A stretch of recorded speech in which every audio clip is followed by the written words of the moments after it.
Hi.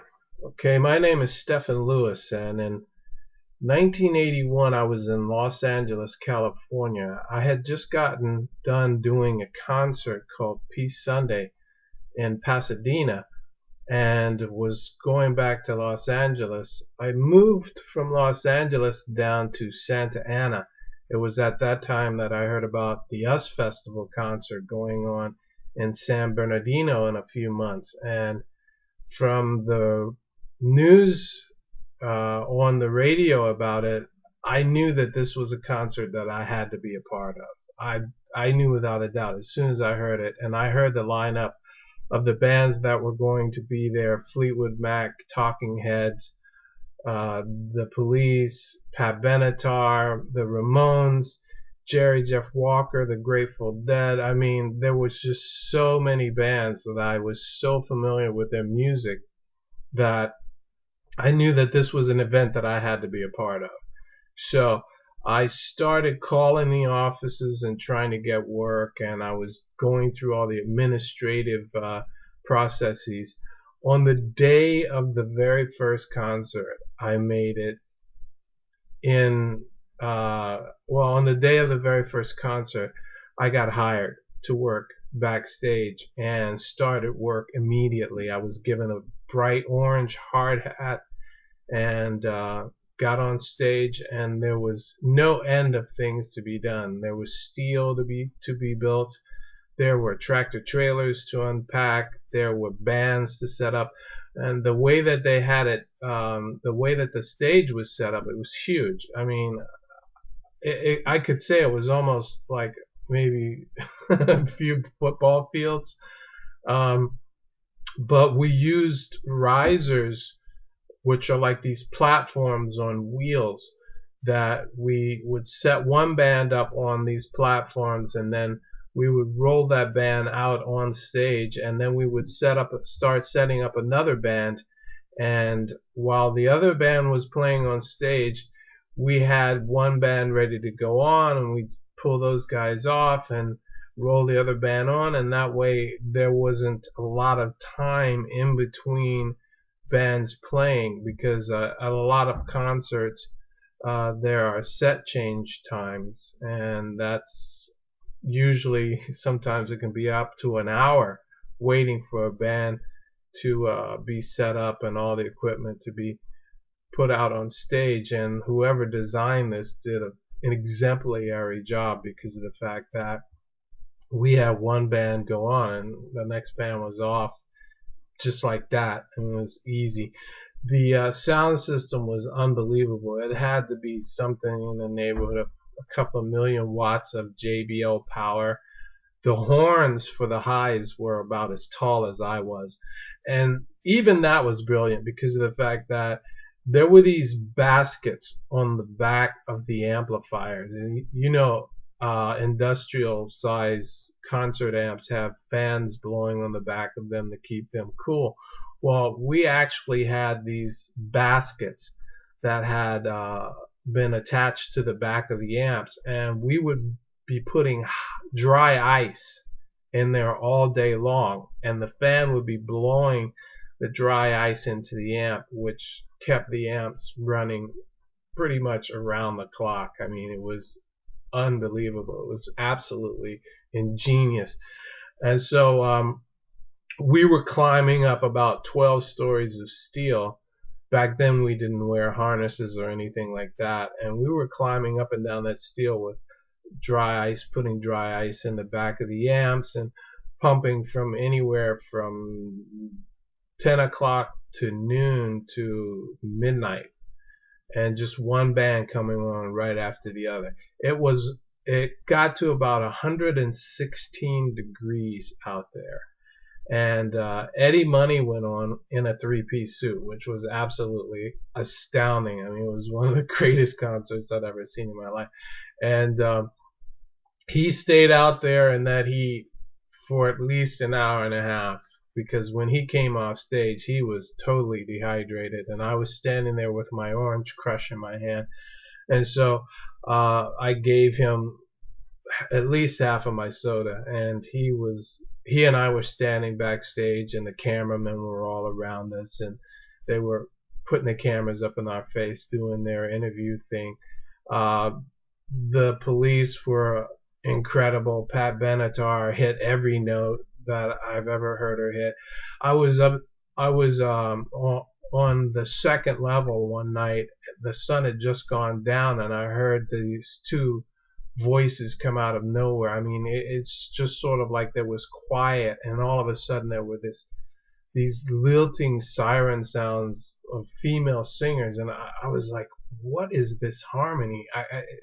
It was so beautiful, and I just stood up and looked over the rail, and it was the ladies from the B-52s. They were just coming on, and so it was almost like having a box seat. I was sitting right there on the side of the stage watching the B-52s come on, and I was starstruck. I mean, I was bedazzled. It was unbelievable. I had prime real estate to watch some of the most incredible musicians in the world, and some of the most famous bands in the world, and some of the people whose music just gave me hours of recreation as a child growing up. Got to work with the Grateful Dead first thing in the morning. Got to see the Ramones, which at that time was severely underrated as a group, but they started a whole new era in punk and rock and roll, and got to watch their entire set because we had all of our work was done. We had everything ready for the next band to set up. So there were times when we would just have time to sit around, refresh ourselves. There was plenty of water to be had. I wore ice under my hard hat the entire time I was there because it was really sweltering. It was really a moist, draining, like drapery kind of a heat. And Steve Wozniak was in a pit on stage that came up to I'd say about his navel, and he was just handing out all kinds of refreshments to everybody. I mean, anybody who came over there. Sometimes he was there with his wife, and they were just in there and they were having a great time.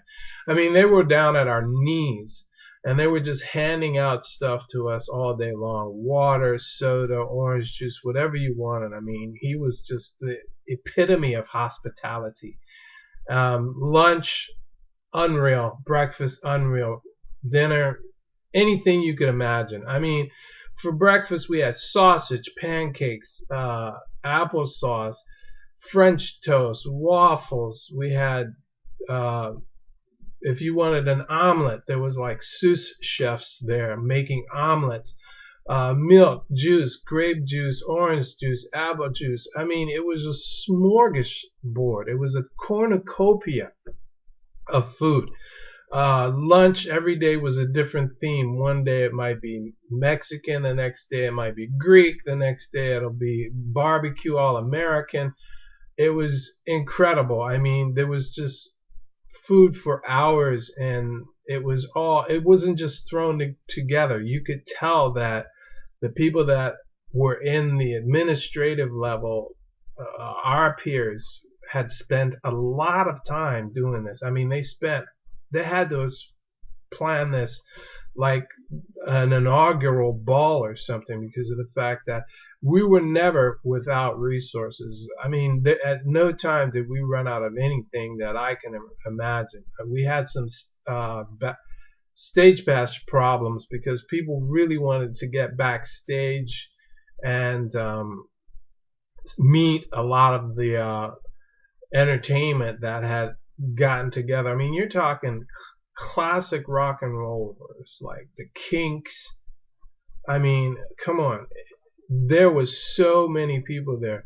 And so a lot of people were like forging passes trying to make it backstage, and we had like a water cannon out front that was shooting a rocket jet of water over the crowd, and it was just indescribable. The highlight of it was Fleetwood Mac the last day, Fleetwood Mac comes on, and for about 4 or 5 days, there was a staff blowing up helium balloons and putting them in this 10-foot by 12-foot stack that went up to about 12 stories of steel that was part of the stage. It was they had put up a mesh or a net to seal it off so the balloons couldn't escape. And for days they were just blowing helium balloons and letting them go, and they'd float up to the top of this stack that was 12 stories tall, all the way down to the ground. And when Fleetwood Mac came on, the idea was to loose the top of the stack and just let the balloons go flying into the night sky. Well, it was a beautiful sunset, and they needed someone to volunteer to do stage left and stage right. So I volunteered to do stage right and climbed all the way up to the top of this 12-foot scaffolding rig that we had set up that looked like a little city. And when Fleetwood Mac came on, just opened up the top, and it looked like a bazillion helium balloons just flew off into the purple, orange, and fading yellow San Bernardino sky. And then Fleetwood Mac started playing music, and I was just up there, and I can't tell you the things that I was feeling. It was absolutely awesome. It was the highlight of my life. I'm glad that they finally got together and did this documentary, and it means everything in the world to me because of the fact that it's something that I was a part of, that I knew was going to be historical, and that I'm so happy and proud to be a part of. And also I got to work for Steve Wozniak, the co-founder of Apple Computer. I love you, man. You were the greatest boss a guy could ever have, and loved working for you. Had a great time, and so happy that we're finally doing this, and I'm glad to still be around to be able to appreciate it. Wish you all the best and hope to see this out soon. Again, my name is Stephen Lewis, and in 1982 I was in San Bernardino foothills watching 50 billion balloons fly off into the midnight sky, and as the sun set over the San Bernardino foothills, to turn around and see 500,000 concert goers watching some of our most famous and appreciated musicians. Take care, and God bless. Thanks.